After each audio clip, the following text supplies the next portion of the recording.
Good afternoon, good evening, good night, good day to you. And that's depending where you are in the world. I'm here live in London, and it's our nighttime devotion from the devotional Conflict and Courage. The title today, The Potential is There. 1 Samuel 9 verse 2.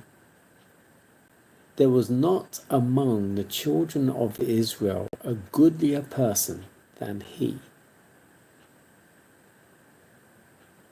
The personal qualities of the future monarch were such as to gratify that pride of heart which prompted the desire for a king. Of noble and dignified bearing, in the prime of life, comely and tall, he appeared like one born to command. Yet with these external attractions, Saul was destitute of those higher qualities that constitute true wisdom.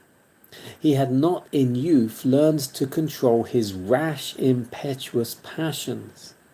He had never felt the renewing power of divine grace.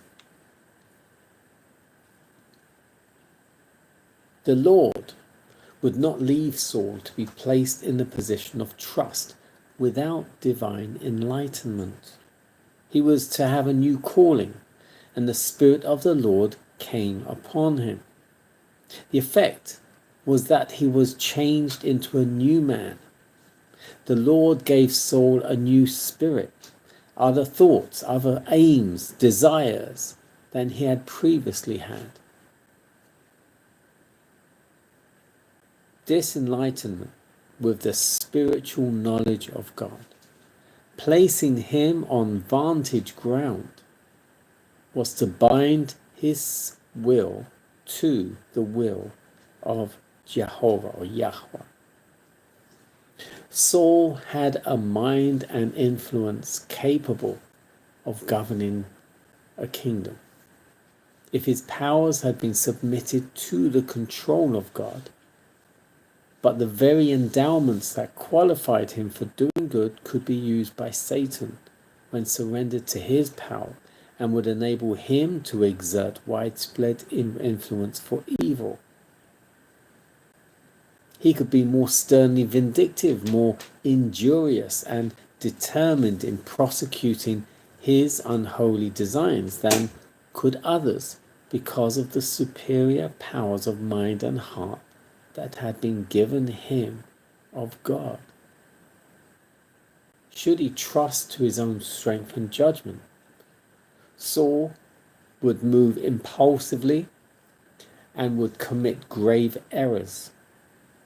But if he would remain humble, seeking constantly to be guided by divine wisdom, and advancing as the providence of God opened the way, he would be enabled to discharge the duties of his high position with success and honor. Under the influence of divine grace, every good quality would be gaining strength, while evil traits would as steadily lose their power. This is the work which the Lord proposes to do for all who consecrate themselves to him.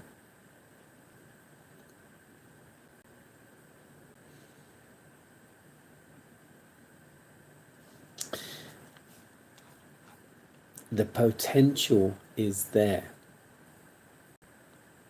Saul would be considered just your average guy. Yes, it says here that he would seem to have all the attributes to be a great leader, king, as far as earthly attributes are concerned.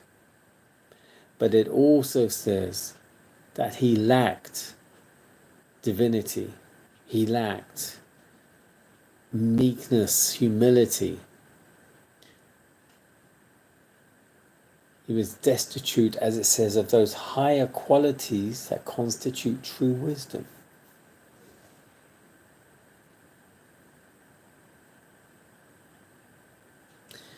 We all have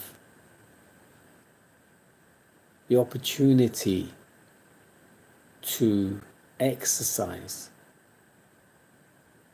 those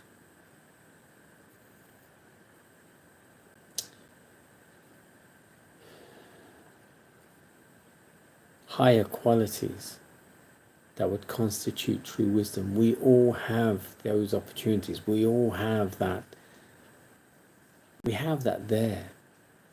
We have God within us to be able to reach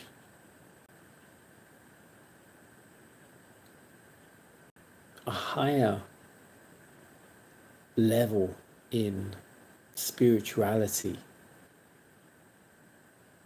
I mean, look at the lives of Joseph, Daniel, various other, David, where you come from a humble background. I mean, fair enough, Joseph wasn't necessarily coming from a humble background because,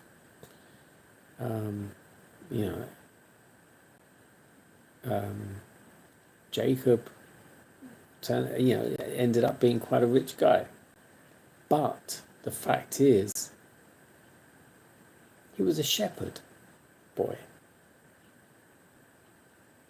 as were most of the family. He was a bit more spoiled. We're talking about Joseph. But then look what he had to go through because he was spoiled. He had to go through being put in a pit, then sold as a slave, and then being a slave in Potiphar's palace. Then he had to go through, he went through the wife, thrown into prison. Various things he had to go through to really humble him.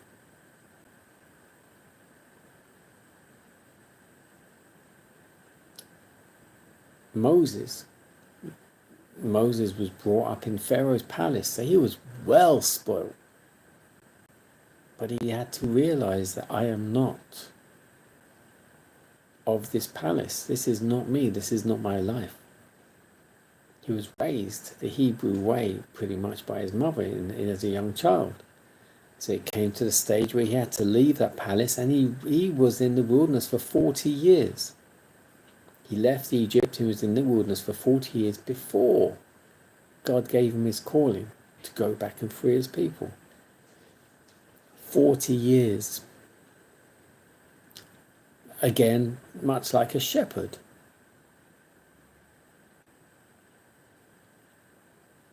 Look at the life of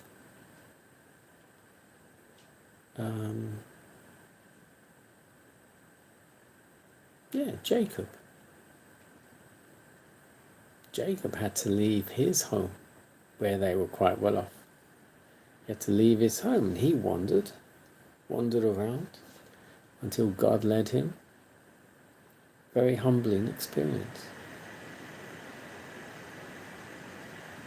You have to go through what would they would say the wilderness experience to really be humbled and realize your true calling. And when you realize your true calling, do you actually realize it is what God wants? Or much like Gideon, God, if this is what you want, then give me a sign. Do something. Do this so I can see that it is. And God will do it. And you go, yeah, well, it is what you want. All right, give me another sign. Read those stories. Gideon, Jacob, David, Joseph, Abraham, Moses.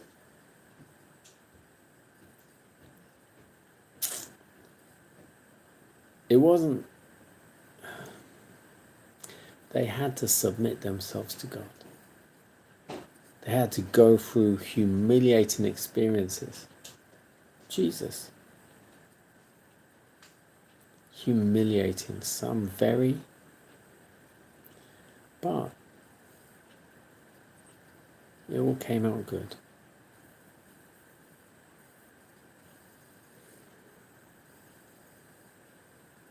The more you commit and submit yourself to God, accept His will for your life.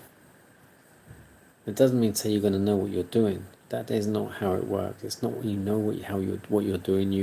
You're just letting him guide you step by step sometimes. You might wake up one day not knowing what you're supposed to do. You pray, and he will say, okay, just be still and wait for me.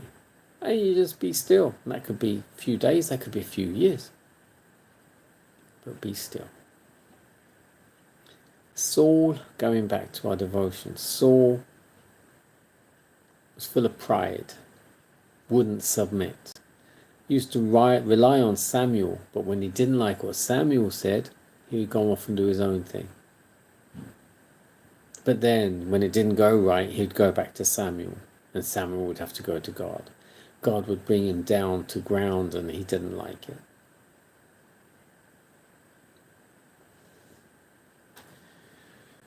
It's all about God. And if you do not commit yourself and allow him to lead you in your life,